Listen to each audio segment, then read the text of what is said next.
세상에는 세상의 원리가 존재합니다. 그래서 세상에 부자가 있고 또 가난한 사람이 있지요. 세상 사람들은 이렇게 이야기하죠. 부자인 사람들을 가리켜서 복받은 사람이다. 또 가난한 사람을 가리켜서 반대로 이야기하는 그러한 경향이 있습니다. 그러면 이것이 성경적 사실인가? 성경적 사실인가? 부자는 복받은 사람이고 가난한 사람은 복받지 못한 사람인가? 성경적 사실로 갖다 잣대를 대어보면은 그것은 근거 없는 이야기라는 사실이죠. 성경에 보면은 부자가 복이고 가난이 저주다 이렇게 말씀하고 있지 않다는 것이죠.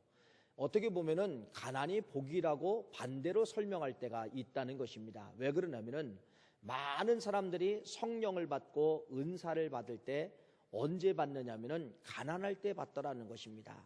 풍족할 때 받는 것이 아니라 부족할 때, 가난할 때, 문제가 있을 때, 아픔이 있을 때, 암병이 있을 때 그것 가지고 기도하다가 매달리다 보니까 성령이 들어오고 그것 가지고 매달리다 보니까 은사가 들어오다라는 것이에요. 그래서 가난한 것이 영적으로 보면은 세상 말로 보면은 그것은 복이 아닐 수가 있지만은 영적으로 보며 성경적 말씀으로 갖다 그 잣대를 보면은 그것이 저주가 아니라 어떻게 보면은 복이라는 사실을 말씀하고 있습니다.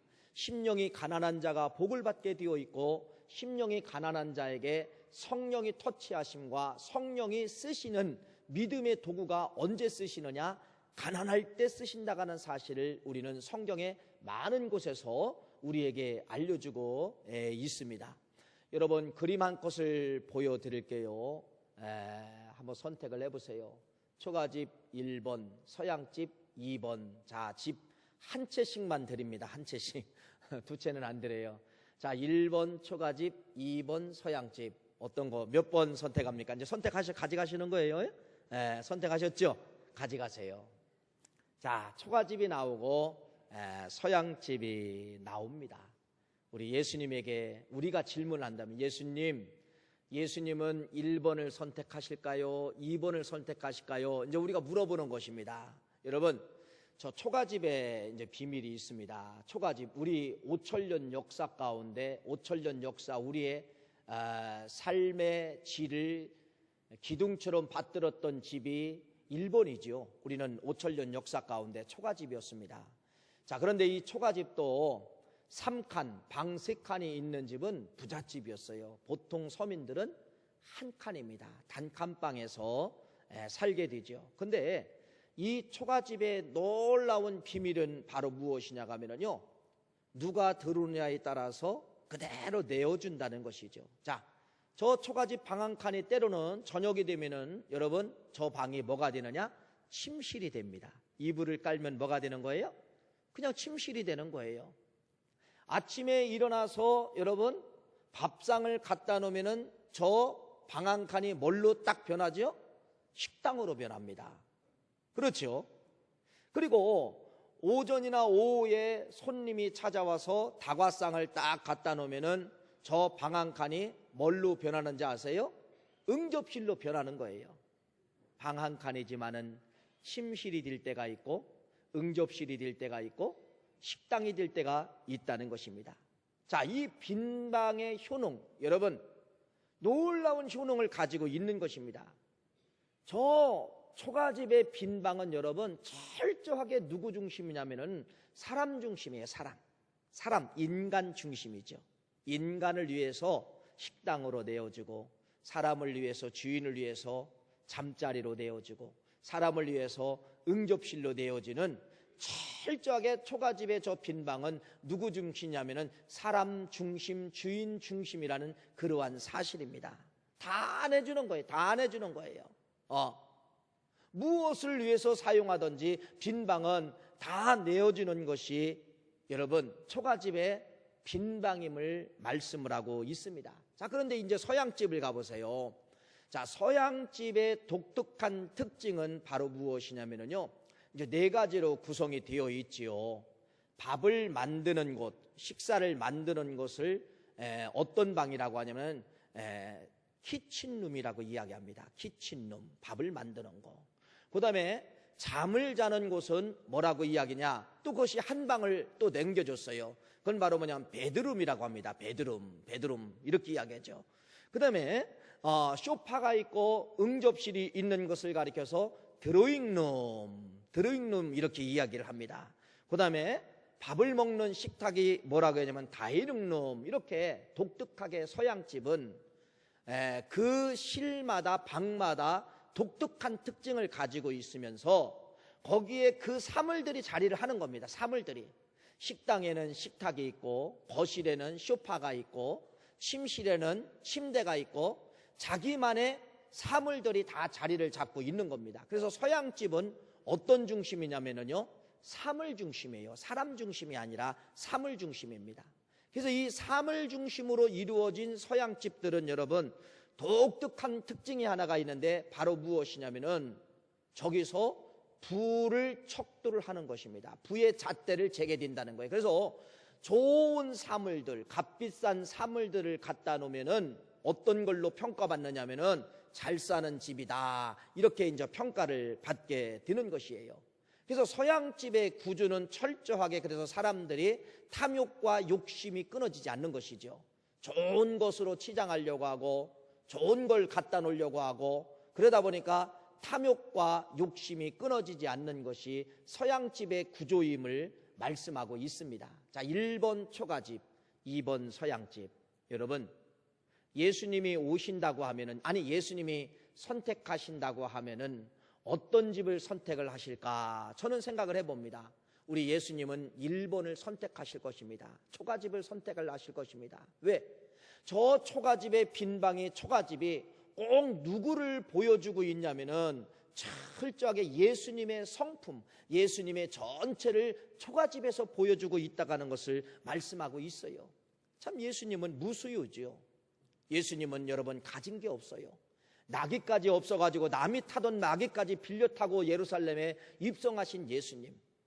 예수님은 여러분 얼마나 철저하게 빈방처럼 사셨는지, 검소하게 사셨는지, 무엇을 먹을까 마실까를 위해서 쌓아놓지 않았다는 것입니다. 의복도 쌓아놓지 않았다는 겁니다. 신발 한 컬레만 있으면 만족하신 분이 우리 예수님이에요. 의복 한 벌만 있으면 만족하신 분이 누구시냐면은 우리 예수님임을 말씀하고 있다는 거예요. 그래서 우리 예수님, 저 초가집의 빈방은 여러분 누구를 대변하고 있는 거냐? 철저하게 우리 예수님의 모습을, 성품을 대변하고 있다는 것을 말씀하고 있습니다. 서양집의 모습이 예수님의 모습일까요? 예수님이 그렇게 사치를 부리셨습니까? 예수님이 그렇게 싸놓고 있었습니까? 아니었다는 것입니다. 예수님은 철저하게 우리에게 보여주시는 모습이 초가집처럼 오셨고 빈방처럼 사셨던 분이 우리 예수님임을 말씀하고 있습니다. 그래서 우리 예수님의 특징은 여러분 다 내주는 거예요. 누가 필요하다면은 예수님은 다 내주신 분이 우리 예수님이 모습임을 말씀을 하고 있습니다. 그래서 여러분 그것이 십자가의 모습 속에서 그 모습을 발견할 수가 있지요. 십자가를 지시기 전에 모든 걸 다 주셨어요. 세상에는 여러분 십자가상에서 여러분 예수님의 겉옷과 속옷까지도 빨개 벗기시면서 그 옷을 제비 뽑아서 다 가지고 갔다는 것입니다. 아무것도 예수님은 갖고 가신 것이 없어요. 사람이 죽으면은 여러분 핏방울이라도 몸속에 존재하고 죽게 되는 것이에요. 그런데 우리 예수님은 마지막 임종시에 얼마나 고난과 고통을 당하셨던지 여러분 피 한 방울도 우리에게 다 쏟고 가셨다는 것입니다. 사람들이 이제 마지막에 임종하기 직전에 이제 사경을 해만다가죠. 사경. 그것이 바로 무엇이냐면요. 마지막 숨을 한 번 더 쉬기 위해서 막 애를 쓰는 겁니다. 그게 이제 사경이라고 이야기를 하는데 여러분 이렇게 사경을 해말 때 우리 몸속에 들어있는 그 수분들이 사경을 막 해말 때 어디로 모이게 되냐면 심장 쪽으로 모이게 된다는 것이에요. 심장 쪽으로. 그래서 많은 사람들이 이제 임종을 하면은 심장 쪽에 물방울을 가지고 가게 된다는 것이죠. 근데 여러분 신기하게도 우리 예수님은 어떻게 하셨습니까? 물 한 방울도 다 죽어 가셨다는 것입니다. 로마 군병이 여러분 창을 옆구리를 찔렀을 때 물 한 방울까지, 심장에 고여있는 물 한 방울까지 다 죽어 가신 분이 누구냐? 우리 예수님임을 말씀하고 있어요. 그래서 우리 예수님은 무소유야, 무소유. 가진 것이 없어요. 가질 것도 없고 가진 것이 없음을 말씀하고 있습니다. 여러분, 왜 예수님은 이렇게 사셨을까라고 한다면은 우리를 향하여 너희들 그렇게 살아다오, 이렇게 말씀하고 있다는 것입니다. 우리 예수님께서 우리 인생들이 재주가 많걸랑요. 사람들은 어떤 관리력도 있고 조직력도 있고 땅에 버려져도 죽을 것 같지만 살아나는 생명력도 있고 이 사람들의 장점이 다 있어요. 그런데 우리 예수님께서 우리 인생들을 볼 때 모든 장점은 가졌지만은 인생들의 최고의 약점이 무엇인가를 예수님은 아셨습니다. 그건 바로 무엇이냐면요, 물질입니다. 물질. 어떤 사람은 돈에 대해서 관리를 할 수 있는 기술, 이것이 없다는 것입니다. 기술이 없다는 것이에요. 그래서 예수님이 이걸 지적하시면서 마태복음이나 이런 말씀에 물질에 대해서 많이 설명을 하고 있습니다. 사람들은 돈을 이길 줄 알고 있어요. 사람들은 돈을 기술로 다스릴 줄 알고 있습니다. 아닙니다. 천하 어떤 인간도 돈을 다스릴 수 있는 기술을 하나님이 주시지 않았습니다.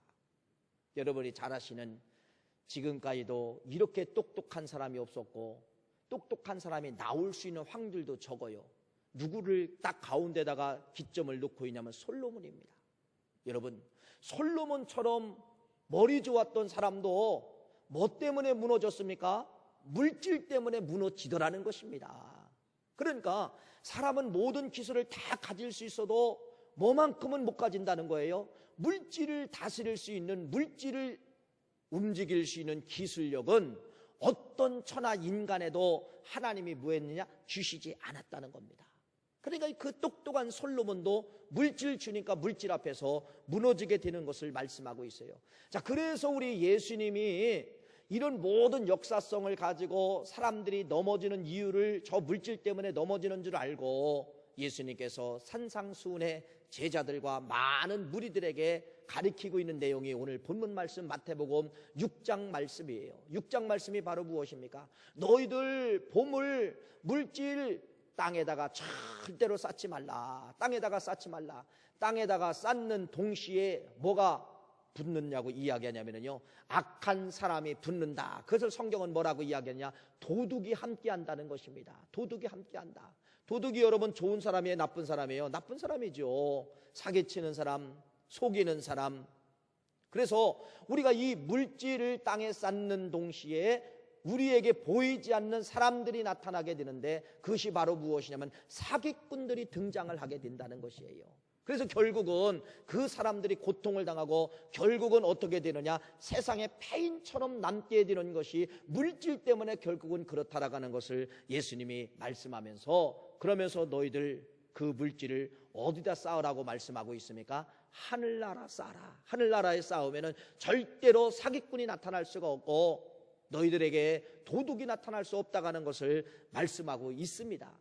그러면서 마태복음 여러분 19장 말씀에 보면 또 이제 비유를 말씀하시는 겁니다. 누구에 대해서 이 말씀을 하고 있느냐? 이렇게 말씀하고 있습니다. 예수님께서 제자들에게 이르시되 내가 진실로 너에게 이르노니 부자는 천국에 들어가기가 어려우니라. 다시 너에게 말하노니 낙타가 바늘기로 들어가는 것이 부자가 하나님 나라에 들어가는 것보다 쉬우니라 하시니 제자들이 듣고 몹시 놀라 이르되 그렇다면 누가 구원을 얻을 수 있으리까? 왜 예수님께서 유독 물질에 대해서 많은 설교를 하셨을까? 무엇이냐고 하면요, 예수님이 무지무지 중요하게 여기셨다는 거예요. 여러분, 예수님이 물질에 대해서 중요하게 여겼다고 하면은 우리는 건성으로 들으면 안 되고 어떻게 해야 된다는 겁니까? 우리도 또한 중요하게 여겨야 된다는 것입니다. 무슨 말씀입니까? 이거예요. 부자들이 천국에 들어갈 수 있는 확률이 없다는 것입니다. 혹시 낙타가 실수로 확률이 없지만은 바늘구멍으로 들어갈 수는 있다 할지라도 부자가 천국 들어가는 것은 그것보다도 어렵다고 하는 것을 말씀을 하고 있어요. 이건 바로 무엇이냐면 물질의 힘을 이야기하고 있는 것이죠. 세상 많은 사람들에게 물질이 없을 때는 괜찮았는데 물질이라는 힘이 들어가니까 그 사람이 결국은 어떻게 된다는 것입니까? 망하는 길로 걸어가게 된다는 것입니다. 이것이 예수님은 물질의 무서움을 알고 있었다는 것을 우리에게 간접적으로 설명을 하고 있는 것입니다. 그러면 여러분, 성경은 우리들에게 부자가 되지 말라는 그런 이야기입니까? 아닙니다. 절대로 그렇지 않습니다. 성경은 우리가 부자가 되기를 원해요. 잘 되기를 원해요. 그러나 중요한 것은 아까 말씀을 드린 것처럼 천하 인간에게는, 솔로몬에게도 그런 걸 주시지, 그렇게 머리 좋은 사람에게도 그런 지혜는 하나님이 주시지 않았어요. 뭐 할 수 있는 기술은 주지 않았다? 물질을 관리하고 물질을 다스리는 기술은 주지 않았다는 것입니다. 그러면은 이 물질을 관리하고 물질을 다스릴 수 있는 그 기술은 오직 누구의 권한 속에만 들어있다는 것이에요? 성령님의 권한 속에만 들어있다는 것입니다. 그래서 이 물질을, 우리가 부자가 되는 것도 중요하지만은 물질과 함께 뭐가 반드시, 부자와 함께 뭐가 반드시 붙어 있어야 되냐면은 성령 충만이라는 것을 예수님은 간접적으로 설명하고 있는 것이에요. 성령 받아야 물질을 성령이 관리해 주신다는 겁니다. 성령 받아야 물질이 올바로 쓰고 내려놓고 쓸 수 있는 길을 성령님이 가르쳐 주신다는 것이에요.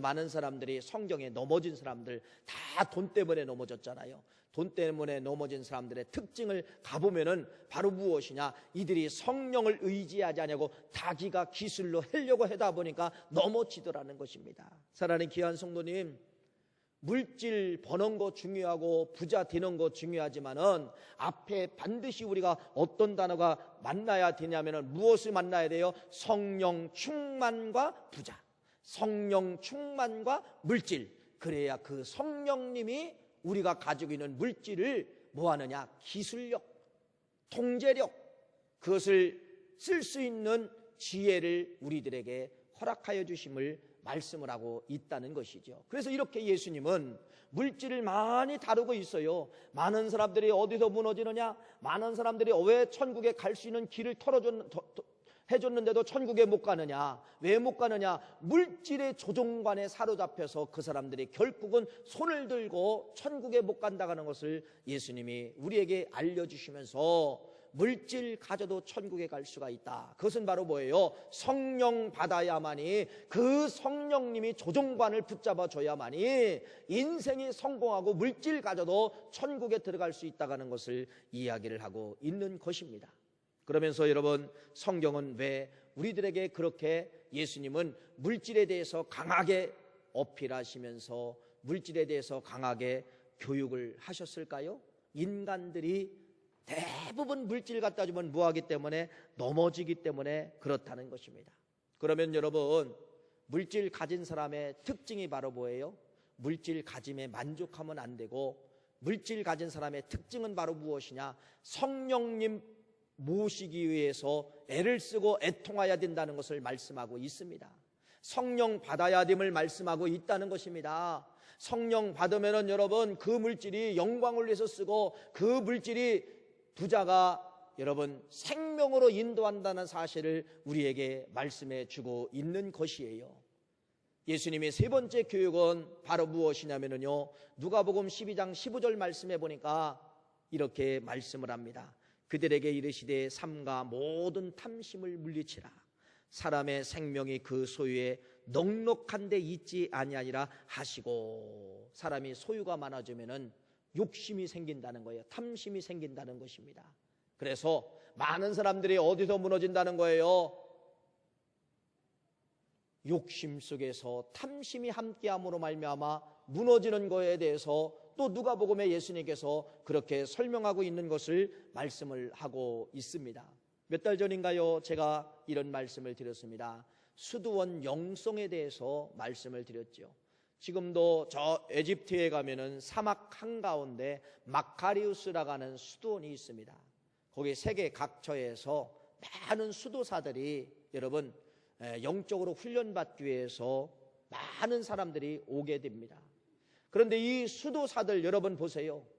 수도사들은 자기가 세상에 가졌던 거, 세상에 함께했던 거, 모든 거 다 내려놓고 옷 한 벌만 입고 수도원에 입성을 하게 되는 것입니다. 근데 수도원에 입성을 하면은 그 수도사들에게 빈방 하나를 지급을 합니다. 아무것도 없습니다. 방에는 액자 하나도 없습니다. 방에는 의자 하나도 없습니다. 방에는 여러분 어느 것도 하나도 없어요. 그냥 빈방이에요. 그 빈방 위에 놓여진 뭐 하나만 있느냐? 성경책 한 권만 있는 것입니다. 수도사들이 그 수도원에서 훈련을 받게 되는 것이에요. 그 훈련은 바로 무엇입니까? 나중에 이 수도사들이 거기서 깨닫는 것은 바로 무엇이냐? 그 수도원을 통하여서 여러분 예수 만나는 것입니다. 예수님 만나니까 뭐 하는 거예요? 모든 것이 다 채워진 것처럼 마음의 소유를 갖게 되더라는 것입니다. 이것이 수도원의 영성이에요. 그러니까 수도원의 영성은 바로 무엇이냐? 예수를 붙잡으니까 모든 것을 다 얻게 된 것처럼 느끼게 되고, 예수를 잃으니까 모든 걸 다 가져도 여러분 허무함을 느끼는 것이, 이것이 수도원의 영성임을 말씀하고 있습니다. 그래서 예수를 얻으면 모든 걸 다 얻게 되는 것이에요. 예수를 얻으니까 모든 것이 다 흡족하게 되는 것이에요. 내일 먹을 것이 없어도 불안하지 않습니다. 누가 있기 때문에? 예수가 있기 때문에. 내일이 지구가 멸망한다가도 여러분 불안하지 않습니다. 왜 그렇습니까? 예수가 있기 때문에. 바로 수도사들이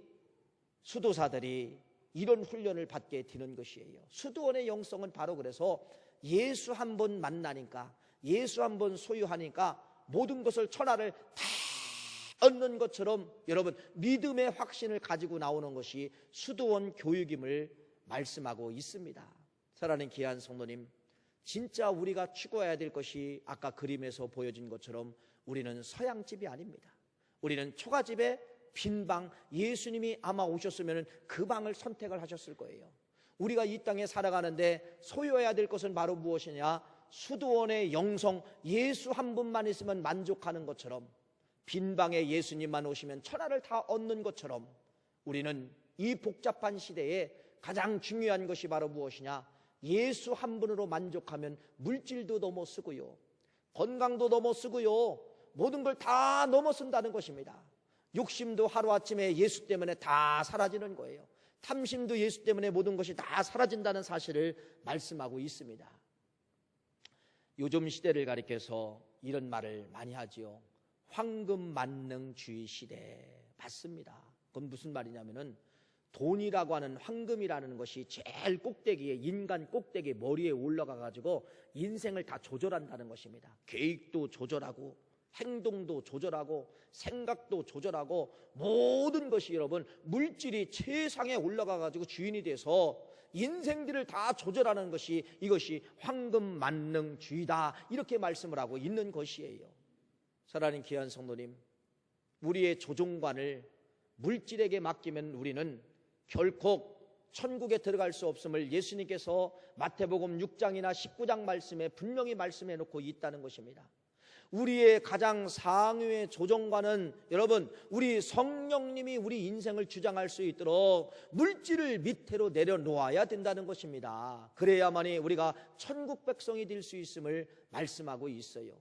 물질의 위험, 물질의 폭발력, 물질이 얼마나 무서운가를 예수님은 너무나도 잘 아셨습니다. 예수님께서 금식 기도하신 이후에 여러분 황금을 얻을 수 있는 기회가 찾아왔습니다. 천하를 다 얻을 수 있는 기회를 찾아왔습니다.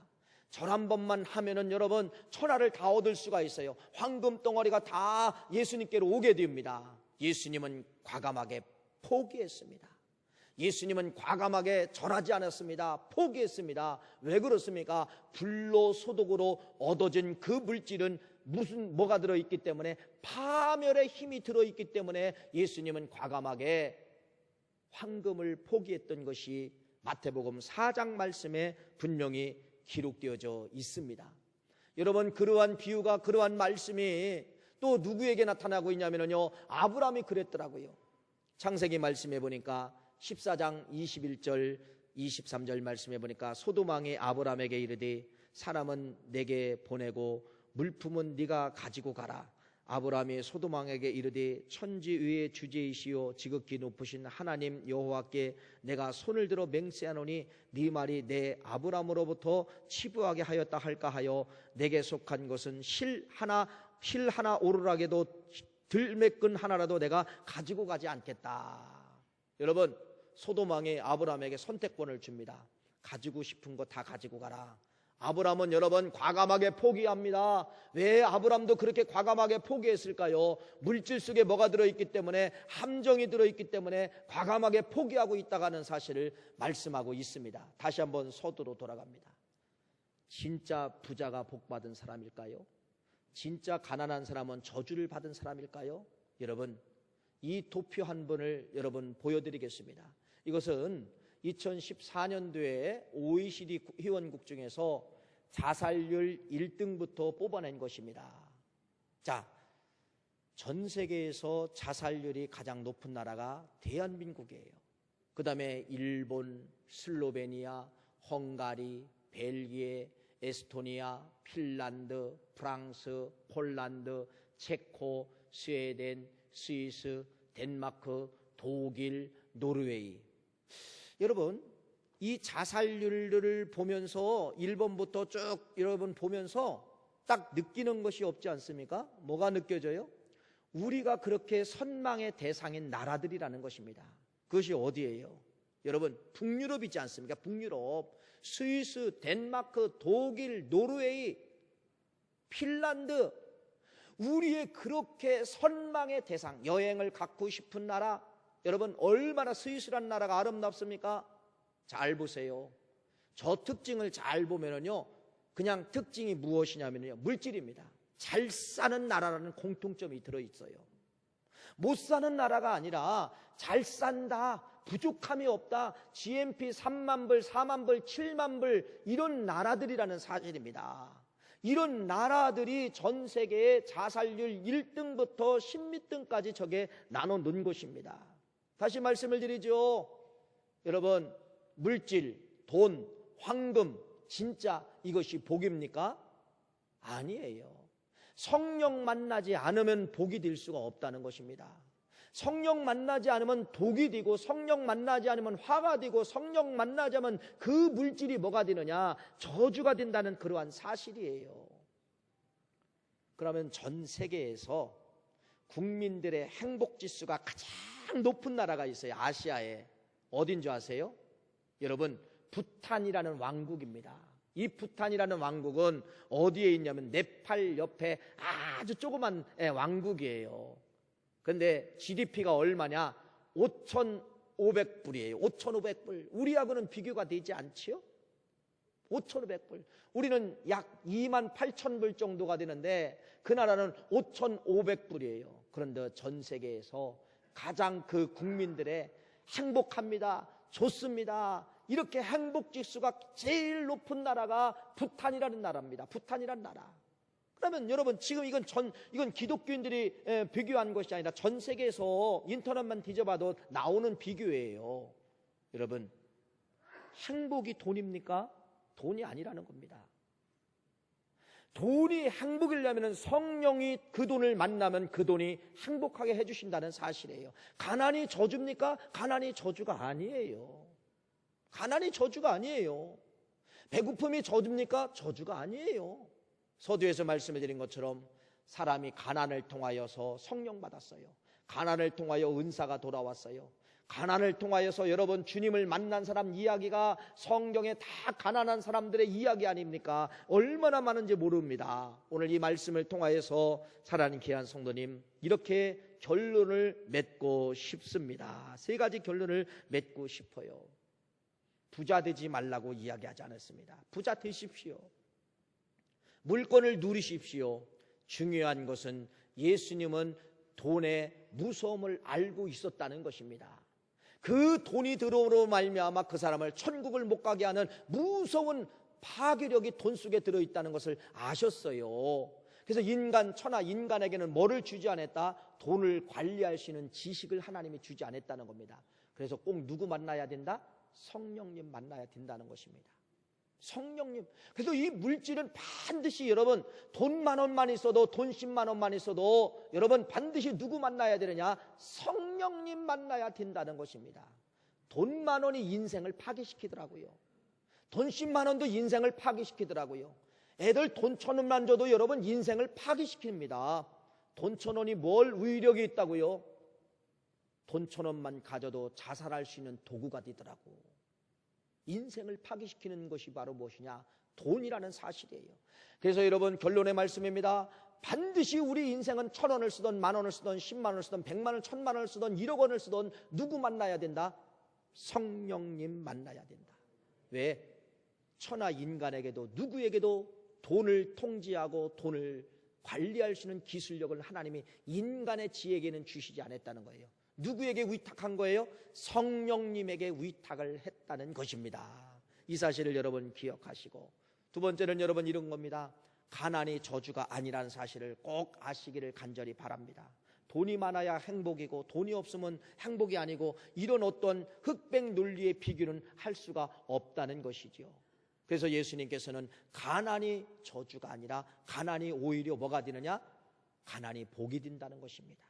어떤 사람은 병이 복이 될 때가 있어요. 병 때문에 여러분 주님 만나는 가정이 있고요. 여러분 병 때문에 능력이 들어오는 사람이 있어요. 어떤 사람은 가난한 것 때문에, 배고픈 것 때문에 매달리다가 은사 들어오고 매달리다가 구원이 들어온 가정도 있어요. 가난은 절대로 세상 사람들이 이야기하는 저주가 아닙니다. 가난이 어떻게 보면 복일 수 있다는 사실입니다. 마지막 결론 하나, 수도원의 영성을 꼭 가지십시오. 예수 한 분으로 만족하게 하는 것이 수도사들의 훈련 방법입니다. 세상 것 다 놓고 왔는데, 아무것도 없는데 무슨 만족이 어디 있습니까? 자동차도 놓고 왔고 먹을 것도 놓고 왔고 휴대폰도 놓고 왔는데, 그런데 수도사들은 수도원에서 말씀 한 권을 통하여 예수 만나니까 모든 것을 다 가진 것처럼, 없어도 가진 것처럼 느끼는 것이 수도사들의 영성임을 말씀하고 있습니다. 여러분, 예수 한 분으로 만족하는 것이 인생의 최고의 부자임을 말씀하고 있어요. 오늘 이 말씀을 꼭 기억해서 우리는 한 사람도 물질 때문에 지옥 가는 영혼 없고, 물질과 성령 만나서 이 물질 때문에 내가 천국에 가고 이 물질 때문에 천국에 많은 면류관을 받는 그러한 도구가 되시는 그러한 역사가 있으시기를 간절히 축복합니다. 하나님,